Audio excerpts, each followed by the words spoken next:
السلام علیکم.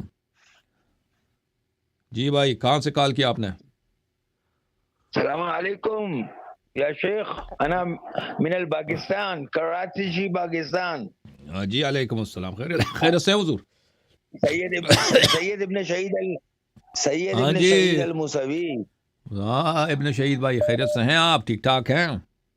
بس یار یہی آپ کا دیکھا میں نے گریا، بس یہی کہہ سکتے ہیں مولانا کا جاری رکھو یا رب الحسین بحق الحسین اشفی صدر انشاءاللہ الحسین بظہور الحجہ. انشاءاللہ. سچ اللہ فرما رہے رحم. ہیں، بڑی خدمت فرما رہے ہیں. مگر اللہ یہ آپ کو دیکھیں کہ عزت. یہ کبیر جیسے لوگ اور وہ چشتی جیسے لوگ جو آگے آل اللہ کی توہین کرتے ہیں نا، اور وہ جو فقہ کی ضعیف روایات لے کے آتے ہیں نا، it is somewhat very curious and very disappointing نا، ویری اسٹرینج. ان لوگوں کو یار کم از کم توہین اہل بیت علیہ السلام جو ہے وہ تو اللہ کو بھی گوارا نہیں ہے نا. تو یہ آل اللہ کا پلیز آپ دیکھیے گا. دوسری میں یہ عرض کر رہا تھا کہ آپ سے تو گفتگو طویل ہو چکی ہے اور اس میں کوئی اشکال بھی نہیں تھا کہ یہ سب آپ نے کہا تھا. میں مانتا ہوں اس بات کو. میں نے آپ کو 10 حدیثیں اور 4-5 قرآنی آیات عرض کی تھی آپ سے میں نے، and you have just confirmed it that there is no need to just conclude anymore. So میں آپ سے یہ عرض کروں گا کہ یہ ام اللغات یعنی تمام لغات کا جو مجموعہ ہے ابن منظور کی لسان العرب، اس میں جہاں کفو کے معنی لکھے ہیں نا وہاں حسب نسب کی برابری بھی درج ہے. جی جی جی درج ہے.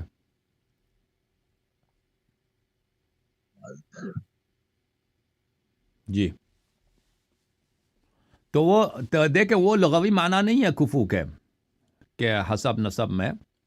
وہ کتاب لغت میں وہ اپنا نظریہ ڈالتے ہیں. وَإِلَّا لغت میں کفو کا مطلب ہے مثل، شبیہ. یہ کہ حسب و نسب میں بھی شبیہ ہونی چاہیے، یہ لغت میں نہیں ہے. دیکھیں اللہ کی نسب ہی نہیں ہے. آپ کہتے ہیں قل هو اللہ احد اللہ الصمد لم یلد ولم یولد ولم یکن له کفوا احد، ولم یکن له کفوا احد. ٹھیک ہے نا؟ جی جی اللہ کا شبیہ کوئی نہیں ہے. اس کا مطلب یہ نہیں کہ اللہ کا ہم نسب کوئی نہیں ہے، اللہ کا ہم حسب کوئی نہیں، اللہ جیسا کوئی نہیں ہے. اوکے. کف کا لغوی معنی یہ نہیں ہے. کتاب لغت میں وہ لوگ ذکر کرتے ہیں کیونکہ وہ بہت سارے جماعت عمریہ کے فقہا کے نزدیک کفاءہ میں کیا چیز شرط ہے؟ یہ چیزیں شرط ہیں. میں آپ کی خدمت میں عرض کروں. دیکھیں اسلام سے پہلے بھی کفاءہ میں یہ شرط رکھتے تھے کہ بالخصوص نسب میں، اور اسلام کے بعد بھی جماعت مخالفین اس بات کی شرط رکھتے تھے کہ کیا ہونی چاہیے کہ کفاءہ میں حسب نسب ہے. یہ کتاب الخلاف ہے شیخ توسی رحمۃ اللہ علیہ کی. یہاں پہ صفحہ نمبر ہے یہ 149. الکفاء معتبرۃ فی النکاح. کفاءہ کا شرط ہے نکاح میں. کفاءہ کیا چیز ہے؟ وہی عندنا شیئان. شیعوں کے نزدیک کفاءہ دو چیزیں، الایمان والآخر امکان القیام بالنفقہ، اور دوسرا ہے کہ خرچہ دے سکے. اچھا. وقال الشافعی شرائط الكفاءة 6: النسب والحریة والدین والصناعة والسلامة من العیوب والیسار. شافعی نے کہا کہ کفاءہ کی شروط 6 چیزیں ہیں. نسب ہے، حریت ہے آزادی کہ غلام اور کنیز والا جو برابری ہو اس میں بھی، اور اس کے بعد دین ہے، اس کے بعد صناعت ہے، اس کے بعد صناعت یعنی پروفیشن میں بھی وہ کفو ہونا چاہیے. اس کے بعد سلامہ من العیوب ہے کہ بدن میں کوئی عیب نہ ہو، والیسار، اور آخر میں اس نے کہا کہ کیا ہو کہ اللہ آپ کا بھلا کرے کہ اس کے پاس پیسے بھی ہونے چاہیے خرچہ دینے کے لیے. لیکن اہل بیت علیہ السلام کے نزدیک کفاءہ میں کیا چیز شرط ہے؟ تہذیب الاحکام لشیخنا الطوسی رحمۃ اللہ علیہ، باب الکفاءۃ فی النکاح. یہ یہاں پہ کفاءہ کی نکاح ہے، باب ہے تہذیب میں، استبصار میں، من لا یحضر الفقیہ میں، اور 2-3 ابواب ہیں کفاءہ کے. کتاب فروع کافی جلد نمبر 5 کتاب النکاح میں. اس میں کئی بھی نسب نہیں ہے بلکہ نسب کا نفی کیا گیا ہے. ملاحظہ فرمائیے جیسے جویبر کا مسئلہ ہے، مثلا جویبر میں اس میں نسب کا نفی کیا پیغمبر صلی اللہ علیہ وسلم نے.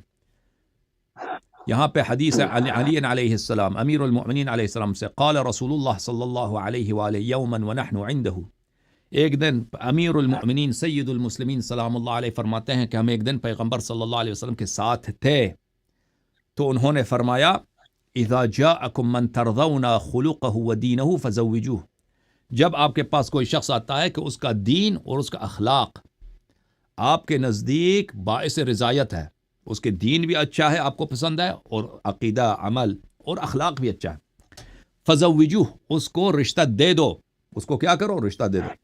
اچھا، قال قلت، امیر المؤمنین علیہ السلام نے پوچھا کہ میں نے پوچھا پیغمبر سے، امیر المؤمنین علیہ السلام کیا کہتے ہیں، میں نے پیغمبر سے پوچھا، یا رسول اللہ وان کان دنیا فی نسبہ، یا پیغمبر خدا، یا رسول اللہ صلی اللہ علیہ وآلہ، اگرچہ وہ نسب میں دنی ہو، دنی یعنی پست، پست خاندان سے تعلق رکھتا ہو، دنی عربی زبان میں پست کو بولتے ہیں، نیچ کو بولتے ہیں، نیچے نسب کا آدمی ہو، نیچ نسب کا ہو۔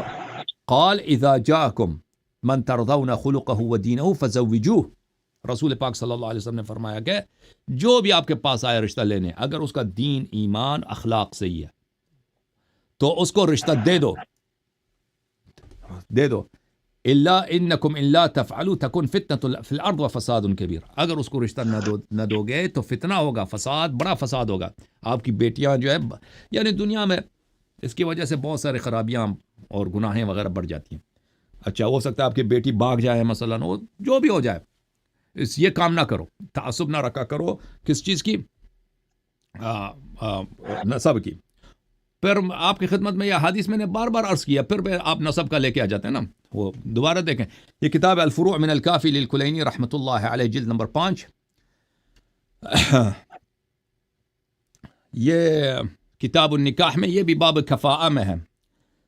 رسول اللہ صلی اللہ علیہ وآلہ وسلم ایک دن منبر پہ گئے، انہوں نے خطبہ دیا کہ اللہ تعالیٰ نے مجھے خبر دی ہے ان الابکار بمنزلة الثمر على الشجر اذا ادرك ثمره فلم يجتنى افسدته الشمس ونثرته الرياح، جو ہے پیغمبر صلی اللہ علیہ وسلم نے فرمایا کہ اللہ نے مجھے بتایا ہے کہ جو ورجن گرلز ہوتی ہیں، جو باکرہ بیٹیاں ہوتی ہیں، یہ درخت میں پھل کی طرح ہیں، جب ان کا وقت آ جاتا ہے تو پل کو چنا کرو، پل کو اٹھاؤ، اگر نہ اٹھاؤ گے تو پل درخت پہ ضائع ہو جائے گا، سورج کی وجہ سے، گرمی کی وجہ سے، ہوا کی وجہ سے ضائع ہو جائے۔ اسی طرح دو بیٹی جو ہے جب اس کی شادی کی عمر ہو جاتی ہے، اس کو رشتہ نہ دو تو یہ خراب ہو جاتی ہیں۔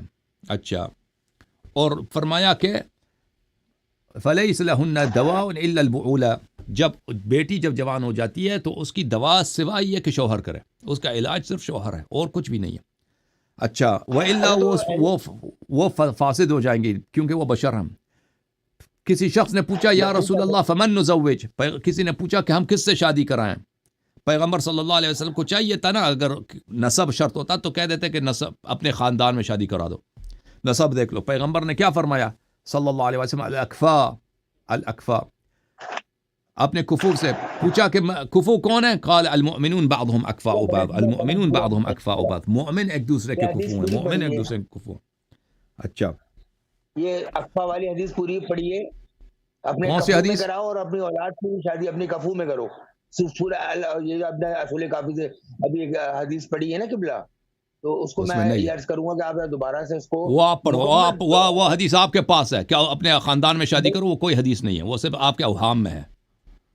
میں نے پورے حدیث پڑھی ہے، اس میں ہاں، بلکہ اس کے علاوہ یہی حدیث کتاب التہذیب میں ہے، اس میں یہ ہے کہ اسی وقت ممبر سے جب پیغمبر صلی اللہ علیہ وسلم نیچے آئے تھے تو اسی وقت اپنے چچا زاد بہن کی شادی کرا دی مقداد سے، آپ کے بالکل بات کی بالکل برعکس ہے۔ ملاحظہ فرمائیے، میں آپ کی خدمت میں عرض کروں،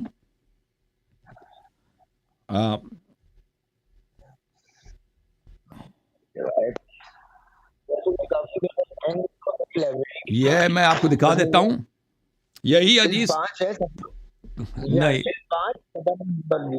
ایک منٹ یار میرے پاس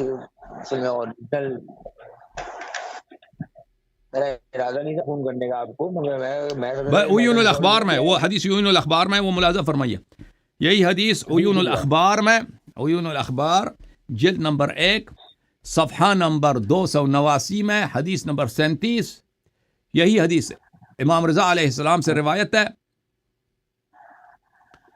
بلکہ اب الحیوان جو امام رضا علیہ الصلوۃ والسلام کے غلام تھے، ان سے روایت ہے کہ پیغمبر نے یہ خطبہ دیا تھا کہ اکفا سے شادی کرا دو. ثم لم ينزل حتى زوج الزباع بنت الزبیر ابن عبد المطلب المقداد ابن الاسود. اسی وقت رسول پاک صلی اللہ علیہ وسلم جب انہوں نے لوگوں نے پوچھا کہ ہم کس کو رشتہ دینا ہے، تو پیغمبر نے فرمایا تھا مومن ایک دوسرے کے کیا ہیں، کفو ہیں. اسی وقت ممبر سے نہیں اترے، ممبر ہی پر انہوں نے اپنی چچازاد بہن کی شادی کرا دی. کس سے؟ مقداد سے.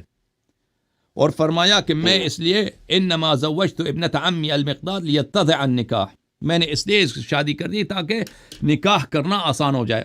اوکے، تو آپ جو کہہ رہے ہیں کہ خاندان میں شادی کرا دو، یہ کوئی حدیث نہیں ہے، یہ آپ کی بنائی ہوئی حدیث ہے. میں آپ کو یہ میرے سامنے کتاب نہیں ہے، ورنہ میں آنکھ سے دیکھ کے آپ کو پڑھ کے عربی میں سنا وہ آپ دیکھیں نا، وہ ابھی دیکھیں آپ لوگوں نے خوب ریسرچ کیا ہوا ہے. آپ نے نہیں کیا تو ذاکرین وغیرہ نے، ان لوگوں نے خوب ادھر ادھر سے، ان کو پڑھنا بھی نہیں آتا، لیکن اس کے باوجود ان لوگوں نے، ان کو کوئی حدیث نہیں ملی ہے. اگر حدیث اس طرح کی حدیث ہوتی کہ اپنے خاندان میں شادی کرو تو پھر تو حرام ہوتا نا. یہ تو صرف سادات کے لیے نہ ہوتا، تو صرف سب کے لیے ہوتا کہ بھائی اگر کوئی مثلاً وہ جٹ ہے یا کوئی چودھری ہے یا کوئی گجر ہے، کوئی راجا، وہ پاکستان مختلف قبائل ہے نا، وہ ایک دوسرے سے شادی نہیں کر سکتے، پھر تو حرام ہو جاتا.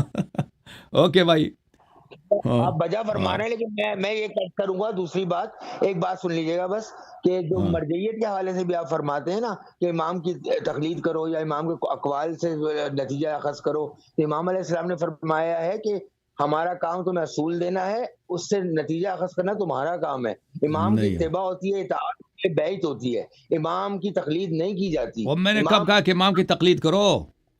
یہ آپ بنا رہے ہیں نا، میری باتوں کو نہیں سنتے آپ، جا کے میری اسپیچز کو تقلید کے آپ نے کہا احادیث سے نتیجہ. میں نے کہا کہ ائمہ طاہرین علیہ السلام کی اتباع کرو، ان کی طاعت کرو، ان کی باتوں کو اتباع کرو. علماء کا کام ہے کہ لوگوں کو آسان الفاظ میں خطابت کے ذریعے، دروس کے ذریعے، انٹرنیٹ کے ذریعے، یوٹیوب، فیس بک کے ذریعے، اور اسی طرح کتب کے ذریعے احادیث اہل بیت علیہ السلام، فرامین اہل بیت علیہ السلام، چاہے عقیدے سے متعلق ہوں، چاہے عمل سے متعلق ہوں، لوگوں کو سمجھائیں. ٹھیک ہے نا؟ میں نے ہمیشہ یہ کہا. یہ جو آپ کہہ رہے ہیں کہ آپ ائمہ علیہ السلام کی تقلید کریں، یہ آپ کے جملے ہیں، میرے جملے نہیں ہیں. ائمہ علیہ السلام میں سے کہیں زیادہ بلند ہے. یا علی تم کو نہیں پہچانا میں نے یا خدا نے، تو وہی والی بات ہے کہ خدا کو نہیں پہچانا وہ تو مجتہد بھی نہیں پہچانتے نا. وہ تو مجتہدین کو بھی آپ نے منہ کالا کر دیا نا. وہ معرفت، وہ مقامات جو صرف پیغمبر کو معلوم ہے، اللہ کو معلوم ہے، معصومین علیہ السلام کو معلوم ہے، اس میں تو وہ تو مجتہدین کے پاس بھی نہیں ہے نا. اس سے اجتہاد کا کیا تعلق؟ وہ تو ہمارے لیے میسر نہیں ہے، وہ ہماری سمجھ سے باہر ہے. اس کا اجتہاد تقلید سے کیا تعلق ہے؟ اوکے ابن شہید بھائی، اب جو ہے نا آپ سیدھے راستے پہ آ جائیں. آپ بدعات کے راستے کو چھوڑ کر صحیح راستے پہ آ جائیں. اللہ کی توہین کرا رہے ہیں چشتی سے اور کپکپی سے. وہ توہین، اور کسی کو رشتہ دینا وہ توہین نہیں ہوتی. بھائی کسی کو رشتہ دینا، مومن کو رشتہ دینا، یہ توہین نہیں ہے. کنیزی میں دینا ہوتا ہے حضور، کنیزی میں نہیں لینا ہوتا. ابھی آپ کی ماں جو ہے وہ کنیز تھے، آپ کی ماں جو ہے آپ کے بابا کے کنیز تھے. ظاہر ہے کہ زمین اور آسمان کا فرق ہے. عورت مرد کے حقوق میں حلیت المتقین میں بھی روایت ہے. ابھی اگر آپ مجھ سے نہیں، عورت کنیز نہیں ہے. ابھی آپ کی بیوی جو ہے، آپ کا اپنی دیکھیں، آپ کی بیوی آپ کی کنیز ہے، آپ اس کو بازار میں جا کے بیچ سکتی ہیں اچھی قیمت پہ. نہیں، لیکن مجازی خدا اگر دوسرا سجدہ کرنے ہاں، مجازی طور پر حقیقی کنیز نہیں ہے. یعنی آپ کے ہاتھ میں وہ گرفتار ہے، آپ اس کے سرپرست ہیں. اس طرح نہیں ہے کہ آپ اس کے مالک ہیں. وہ اس میں عبودیت، بردگی، ہاں، قوامون یعنی سرپرستی، بالکل سرپرستی. تو یہ کسی کو رشتہ دینا، دیکھیں اگر آپ کسی کو رشتہ دیتے ہیں اس کا مطلب یہ نہیں ہے کہ آپ کی توہین ہو رہی ہے. اگر وہ اچھا نیک آدمی ہے، یہ کوئی پاگل ہی کہتا کہ ہماری توہین ہے. وہ جو بالکل نسل پرست ہوتا ہے نا، بالکل وہ ہندو والے ہوتے ہیں کہ ہمارے خاندان کی بدتمیزی، او خاندان کی توہین ہے کہ فلانے کو ہم نے کیسے رشتہ دے دیا. یہ شریعت میں ان باتوں کی گنجائش نہیں ہے. آخری بات سن لیں میری. اور مجھے بتاؤ کہ پیغمبر نے صلی اللہ علیہ وسلم نے اپنی چچا زاد، دیکھو چچا کے بیٹی کو مقداد ایک ہندو کے بچے کے وہ کنیزی میں کیسے ڈالی تھی. اگر تمہارا نبی وہی ہے تو تم اس کی تعصیح کرو، اقتداء کرو. اگر تمہارا شریعت کچھ اور ہے. قرآن کیا کہہ رہا ہے؟ قرآن میں آیت آ رہی ہے اور جو ایمان لائے ہجرت کی جہاد کیا وہ بھی ہیں، لیکن قرآن میں خونی رشتہ دار ایک دوسرے کے زیادہ حقدار ہیں. سورہ انفال ورس نمبر 75. نہیں، وَأُولُو الْأَرْحَامِ بَعْضُهُمْ أَوْلَىٰ بِبَعْضٍ فی کتاب اللہ. یہ ائمہ اطہار علیہ السلام کے لیے ہے کہ ائمہ اطہار علیہم الصلاۃ والسلام، یہ سب کے لیے نہیں ہے. یہ امامت کی بات ہو رہی ہے، شادی کی بات نہیں ہو رہی ہے. کہ ائمہ اطہار علیہم الصلاۃ والسلام، دیکھیں اس سے مثلا بنی حسن جو ہیں اس سے خارج ہیں، ان کو امامت کا کوئی حقداری نہیں ہے. اس میں امام جعفر صادق علیہ السلام کے جو غیر دوسرے بیٹے ہیں وہ سب خارج ہیں، صرف امام کاظم علیہ السلام ہے. یہ جو امامت ہے اس کو نہ ملائیں آپ. امامت کے آیات کو لے کے آئیں اس کو اپنی جو ہے شادی کے مسئلے پر. اچھا دوسرا وہ آیا شادی کے لیے نہیں ہے. نہیں، ہمارا جو ولی ہے نا وہ کوئی عیسیٰ علیہ السلام کی طرح چوتھے آسمان پہ نہیں بیٹھا. اوکے بھائی، اچھا ہمارا امام موجود ہے. اس کا ہمارے اس کا شادی سے کیا تعلق ہے؟ تو امام علیہ السلام کی باتوں کو مان لو پھر. تو تعلق یہ ہے کہ وہ تکون شاہدن، وہ ہر چیز ہماری سن رہے ہیں، ہم دیکھ رہے ہیں، ہمیں پرسنل بیسس سے باہر نکلنا چاہیے سرکار. تو پھر ان کے جد کے باتوں کو آپ کیوں نہیں مان رہے ہیں؟ ان کی شریعت کو آپ کیوں نہیں مان رہے ہیں؟ ان کی شریعت میں کوئی ایک نص نہیں ہے. میں نے آپ کو 10 حدیثیں اور تقریباً 5-7 ایک حدیث بھی آپ کے پاس نہیں ہے. آپ اس میں سے دیکھو ابن شہید بھائی، اس میں سے جو سب سے مضبوط حدیث ہے وہ ہم کو سنا دو.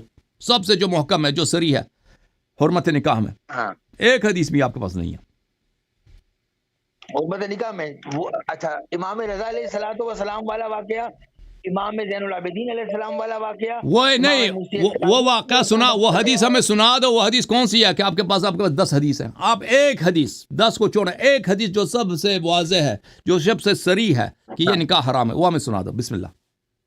مامون نے کہا کہ یا ابن رسول اللہ، آپ میں اور ہم میں کیا فرق ہے؟ تو فرق یہ ہے کہ اگر رسول خدا دنیا میں واپس آ جائیں تو تیرے گھرانے میں شادی کر سکتے ہیں، ہمارے گھرانے میں شادی نہیں کر سکتے.